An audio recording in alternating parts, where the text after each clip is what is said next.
Es esta la penúltima de esta serie especial en la que hemos venido dando lectura a la reforma del libro sexto del Código de Derecho Canónico, según ha prescrito el Papa Francisco recientemente con su Constitución Apostólica Pascite Gregem Dei, cambios que entrarán en vigor el 8 de diciembre de este 2021, cambios importantes. De alguna forma alguien podría calificarlos como históricos, dado que con esto se reforma este libro que originalmente fue publicado con la edición del Papa Juan Pablo II del Código de Derecho Canónico allá en 1983. Y por eso es que estamos dando lectura a todos los cánones que comprende este capítulo 6 del Código de Derecho Canónico, que habla acerca de las sanciones penales en la Iglesia. En esta ocasión vamos a ocuparnos de los cánones que hablan acerca de la remisión de las penas, los delitos contra la fe y los delitos contra las autoridades eclesiásticas. Título cuarto de la remisión de las penas y de la prescripción de las acciones, Canon 1354. Además de las que se enumeran en los cánones 1355 y 56, todos aquellos que puedan dispensar de una ley penal o eximir de un precepto en el que se conmina con una pena, pueden también remitir esa pena. La ley o el precepto que establece una pena puede también conceder a los otros la potestad de remitirla. Si la sede apostólica se reservase a sí misma o a otros la remisión de una pena, la reserva se ha de interpretar estrictamente. Canon 1355. Pueden remitir una pena establecida por ley si se trata de una pena ferende sentencia ya impuesta o de una pena late sentencia ya declarada, y con tal de que no esté reservada la sede apostólica. 1. El ordinario, es decir, el obispo, que promovió el juicio para imponer o declarar la pena, o la impuso o declaró mediante un decreto personalmente o por otro medio. 2. El ordinario del lugar en el que se encuentra el delincuente, después de haber consultado, sin embargo, al ordinario del que se trata en el número 1, a no ser que esto sea imposible por circunstancias extraordinarias. Pueden remitir una pena establecida por ley si se trata de una pena late sentencia todavía no declarada y con tal de que no esté reservada a la sede apostólica. 1. El ordinario a sus súbditos. 2. El ordinario del lugar también a quienes se encuentran en su territorio o hubieran delinquido allí. 3. Cualquier obispo, pero solo dentro de la confesión sacramental. Canon 1356. Pueden remitir una pena ferende o late sentencia establecida mediante precepto que no haya sido declarada por la sede apostólica. 1. El autor del precepto. 2. El ordinario que promovió el juicio para imponer o declarar la pena o la impuso. 3. El ordinario del lugar en el que se encuentra el delincuente. A no ser que resulte imposible por circunstancias extraordinarias, antes de proceder a la remisión, se ha de consultar a quien dio el precepto o a quien impuso o declaró la pena. Canon 1357. El confesor puede remitir en el fuero interno sacramental la censura, late sentencia de excomunión o de entredicho que no haya sido declarada, si resulta duro al penitente permanecer en estado de pecado grave durante el tiempo que sea necesario para que el superior competente provea. Al conceder la remisión, el confesor ha de imponer al penitente la obligación de recurrir en el plazo de un mes, bajo pena de reincidencia, al superior competente o a un sacerdote que tenga esa facultad, y de atenerse a sus mandatos. Entre tanto, imponga una penitencia conveniente y, en la medida en que esto urja, la reparación del escándalo o del daño. El recurso puede hacerse también por medio del confesor sin indicar el nombre del penitente. Tienen el mismo deber de recurrir cuando haya cesado el peligro quienes fueron absueltos de una censura impuesta o declarada o reservada a la sede apostólica. Canon 1358. Solo puede concederse la remisión de una censura al delincuente que haya cesado en su contumacia, pero no puede negarse a quien haya cesado en su contumacia. Quien remite una censura puede también imponer una penitencia. Canon 1359. Si alguien está sujeto a varias penas, la remisión vale solamente para aquellas que se expresan en la misma remisión, pero la remisión general perdona todas las penas, exceptuadas aquellas que el delincuente cayó de mala fe en la petición. Canon 1360. Es ipso iure inválida la remisión de una pena obtenida mediante violencia, miedo grave o dolo. Canon 1361.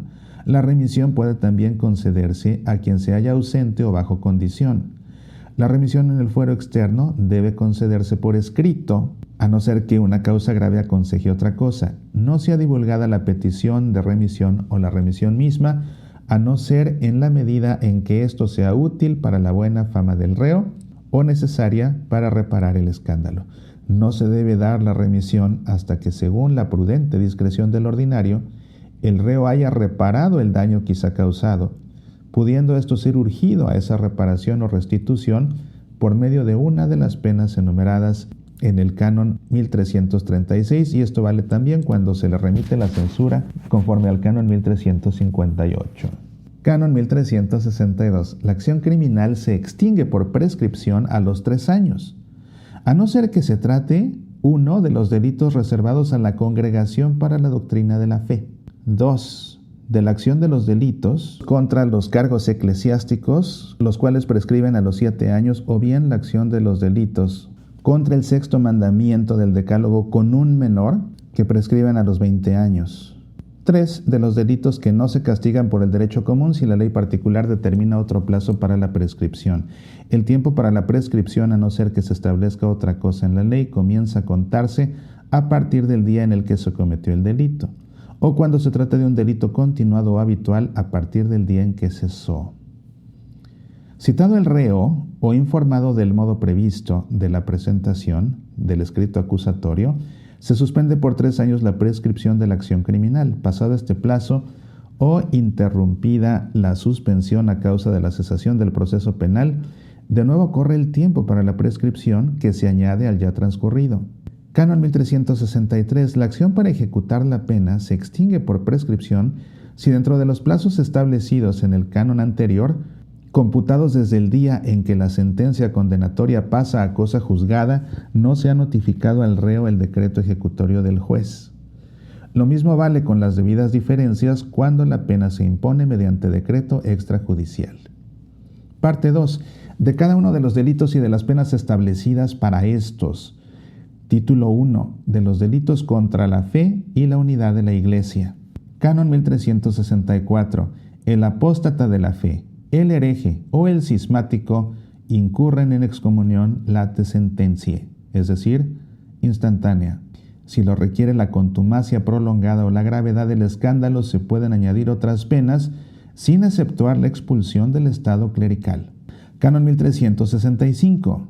Quien fuera del caso anterior enseña una doctrina condenada por el romano pontífice o por un concilio ecuménico, o rechaza pertinazmente la doctrina de la fe en la palabra de Dios escrita o transmitida por la tradición, o sobre el magisterio auténtico del sumo pontífice o el colegio de los obispos, y amonestado por la sede apostólica o por el ordinario, no se retracta, sea castigado con una censura y con la privación del oficio.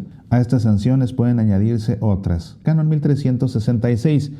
Quien recurre al concilio ecuménico o al colegio de los obispos contra un acto del romano pontífice debe ser castigado con una censura. Canon 1367. Los padres o quienes hacen sus veces que entregan a sus hijos para que sean bautizados o educados en una religión acatólica deben ser castigados con una censura u otra pena justa. Canon 1368. Quien en un espectáculo o reunión públicos, en un escrito divulgado o de cualquier otro modo por los medios de comunicación social, profiere una blasfemia, atenta gravemente contra las buenas costumbres, injuria a la religión o la iglesia, o suscita odio o desprecio contra ellas, debe ser castigado con una pena justa. Canon 1369. Quien profana una cosa sagrada, mueble o inmueble, debe ser castigado con una pena justa. Título 2. De los delitos contra las autoridades eclesiásticas y contra el ejercicio de los cargos. Canon 1370. Quien atenta físicamente contra el romano pontífice incurre en excomunión late sentencia reservada a la sede apostólica. Si se trata de un clérigo, puede añadirse otra pena, atendiendo a la gravedad del delito, sin excluir la expulsión del estado clerical. Quien hace lo mismo contra quien atenta el carácter episcopal, incurre en entredicho late sentencia, y si es clérigo, también en suspensión late sentencia. Quien usa de la violencia física contra un clérigo o religioso o contra otro fiel en desprecio de la fe, de la iglesia, de la potestad eclesiástica o del ministerio, debe ser castigado con una pena justa. Canon 1371. Quien desobedece a la sede apostólica, al ordinario o al superior, cuando mandan o prohíben algo legítimamente y persiste en su desobediencia después de haber sido amonestado, debe ser castigado según la gravedad del caso con una censura, con la privación del oficio o con otras penas. Quien infringe las obligaciones que han sido impuestas como consecuencia de una pena, sea castigado. Si alguien comete perjurio al afirmar o prometer algo delante de una autoridad eclesiástica, debe ser castigado con una pena justa. Quien viola la obligación de guardar el secreto pontificio, sea castigado con las penas expiatorias enumeradas en el Canon 1336. Quien no haya cumplido el deber de ejecutar la sentencia ejecutoria o el decreto penal ejecutorio, sea castigado con una pena justa sin excluir la censura. Quien omite la comunicación de la noticia del delito a la que estaba obligado por ley canónica, sea castigado con penas expiatorias listadas en el Canon 1336. Canon 1372. Sean castigados con las penas expiatorias del Canon 1336 quienes impiden la libertad del ministerio o el ejercicio de la potestad eclesiástica, o el uso legítimo de las cosas sagradas o de los bienes eclesiásticos, o bien aterrorizan a aquel que ejercitó una potestad o ministerio eclesiástico, y quienes impiden la libertad de la elección o coaccionan al elector o al elegido. Canon 1373. Quien suscita públicamente la aversión o el odio contra la sede apostólica o el ordinario con el motivo de algún acto del oficio del cargo eclesiástico o induce a desobedecerlos debe ser castigado en entredicho o con otras penas justas. Canon 1374. Quien se inscribe en una asociación que maquina contra la Iglesia debe ser castigado con pena justa. Quien promueve o dirige esa asociación ha de ser castigado con entredicho. Canon 1375. Quien quiera que usurpe un oficio eclesiástico debe ser castigado con una pena justa. Se equipara a la usurpación la retención ilegítima después de haber sido privado del cargo o haber cesado el mismo. Canon 1376. Se ha castigado con penas expiatorias listadas en el Canon 1336 quien sustrae bienes eclesiásticos o impide que sean percibidos sus frutos.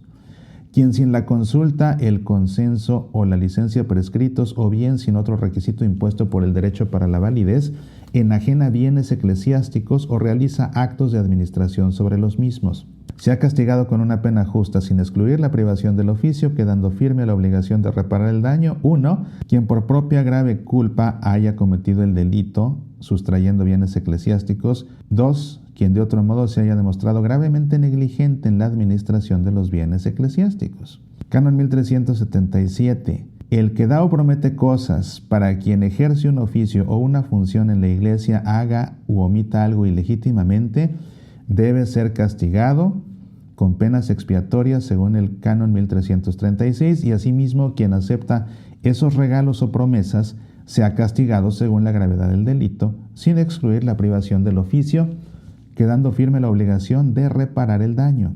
Quien en el ejercicio del oficio del cargo pide una oferta superior a lo establecido o sumas añadidas o algo en propio beneficio, sea castigado con una adecuada multa pecuniaria o con otras penas, sin excluir la privación del oficio, quedando firme la obligación de reparar el daño. Canon 1378. Quien, aparte de los casos ya previstos por el derecho, abusa de la potestad eclesiástica, del oficio o del cargo, debe ser castigado de acuerdo con la gravedad del acto u omisión, sin excluir la privación del oficio o del cargo, quedando firme la obligación de reparar el daño. Quien por negligencia culpable realiza u omite ilegítimamente y con daño ajeno o escándalo un acto de potestad eclesiástica, del oficio o del cargo, debe ser castigado con una pena justa, quedando firme la obligación de reparar el daño. Hasta aquí la emisión de hoy. Concluimos esta serie especial en la emisión siguiente, donde hablaremos de los delitos contra los sacramentos, contra la falsedad y contra la vida, dignidad y libertad del hombre. Soy Mauricio Pérez, estas son Semillas para la Vida.